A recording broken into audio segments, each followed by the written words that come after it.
बहुत ज़्यादा इंटरेस्टिंग होगा। तो सबसे पहले तो जो आपने पार्लियामेंट में सुना, जो फाइनेंस मिनिस्टर निर्मला सीतारमण हैं, उन्होंने जिस तरीके के जो बयान या जवाब दिए, उस पर सर आपका क्या रिएक्शन है सबसे पहले? देखिए, फाइनेंस मिनिस्टर जो कहे कि जो नया बिल आने वाला है वो पुराना बिल नहीं है, तो मुझे उसमें कोई ज्यादा सरप्राइज नहीं लगा, इसलिए कि पुराना बिल जो कॉन्टेक्स्ट में किया गया था उसके बाद सुप्रीम कोर्ट का भी तो और जजमेंट आ चुका है। और जो internet and mobile association of India का केस में तो इसलिए मुझे पता था, मुझे लग रहा था कि जो नया बिल आएगा ना, गवर्नमेंट को नया बिल लाना ही पड़ेगा, और जो नया बिल होगा उसमें मुझे लगता है कि बैंक से ज्यादा गवर्नमेंट को महसूस हुआ होगा कि अभी उसको रेगुलेट करना पड़ेगा, क्योंकि उसका मार्केट डेवलप हो चुकी है और ग्रोइंग। तो मार्केट फेलियर का सिचुएशन को प्रिवेंट करने के लिए गवर्नमेंट को कुछ रेगुलेशन लाना चाहिए। वो रेगुलेशन हार्ड रेगुलेशन होगा या सॉफ्ट रेगुलेशन होगा या मिडिल पाथ फॉलो होगा, वो देखने का बाकी है। वो जब बिल आएगा तब पता लगेगा। बट मुझे जो लग रहा है कि सेफेस्ट ऑप्शन, क्योंकि क्रिप्टो तो प्राइवेट क्रिप्टो करेंसी का कोई अंडरलाइन वैल्यू तो है नहीं, कोई एसेट तो नहीं है, तो very very risky, very very risky proposition है। लेकिन लोग इसमें ऑलरेडी इन्वेस्ट कर चुके हैं, particularly people like you are very young, so you have been investing in this currency। But मुझे लगता है कि इसमें one has to be very careful।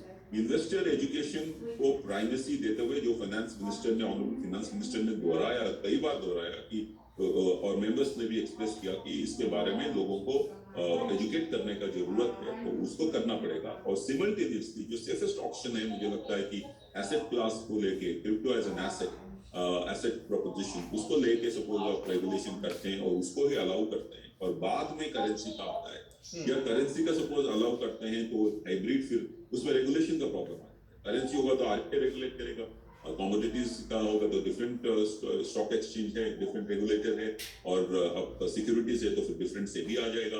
तो इसमें ये एक ऐसा एक इंस्ट्रूमेंट है जिसको एक्चुअली रेगुलेट करना बहुत डिफिकल्ट है। तो मेरा वही क्वेश्चन था फाइनेंस मिनिस्टर से कि आप सपोज बैन भी करते हैं, उसको आप एनफोर्स कैसे करेगा? आपका रेगुलेटरी कैपेसिटी है क्या? और रेगुलेटरी कैपेसिटी एक तो है कि इन्वेस्टर का एजुकेशन बढ़ाओ, रेगुलेटर्स का भी नॉलेज बढ़ाओ, रेगुलेटर कैपेसिटी भी बिल्ड करो। तो ये दोनों चीज अभी करना पड़ेगा। तो मेरे ख्याल में लेकिन तो नया आएगा बिल, ये सब चीज एड्रेस हुआ होगा। जी, अब देखिए, जहां तक उनके जवाब की बात है, तो टैक्स पर सवाल पूछा गया तो उस पर अभी जानकारी नहीं है, एनएफटी पर या एडवर्टाइजमेंट्स पर तो अभी कोई ठोस जवाब जो है वो नहीं है। तो क्या आप एक्सपेक्ट कर रहे थे कि और थोड़ी ज्यादा जानकारी होती? नहीं, ऑनरेबल फाइनेंस मिनिस्टर ने क्लैरिफाई किया कि इसके ऊपर वो आंसर दे सकते थे, लेकिन जब बिल आ रहा है, और सिंस बिल का मुझे लगता है कि कंटूर अभी तक फाइनलाइज नहीं हुआ, तो इसलिए वो कमिट नहीं करना चाहते। तो इसलिए जब बिल आ जाएगा तो पता लग जाएगा, और इलेबोरेट डिस्कशन तब होगा और फाइनेंस मिनिस्टर उसके ऊपर आंसर जरूर देंगे। तो मुझे लगता है कि ये है कि अभी भी वो इवॉल्विंग है with in the ministry. Right, तो रेगुलेशन की यहाँ पर बात ऑफ कोर्स हो रही है, लेकिन कुछ ऐसी कंट्रीज हैं जहां पर रेगुलेशन है ऑलरेडी। कुछ ऐसी कोई कंट्री आपके दिमाग में है जहां से हम कुछ सीख सकते हैं, हिंट्स ले सकते हैं?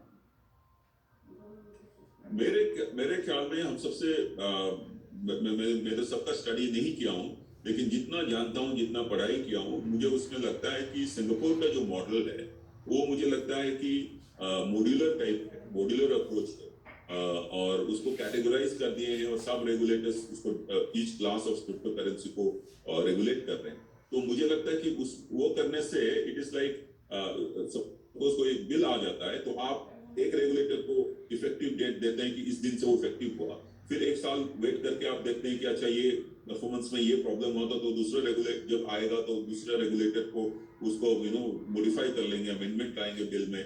तो ये अप्रोच इजी रहेगा इंडिया के क्षेत्र में इम्प्लीमेंट करने के लिए, if Singapore model is Singapore model I find is very easy in terms, it's very modular.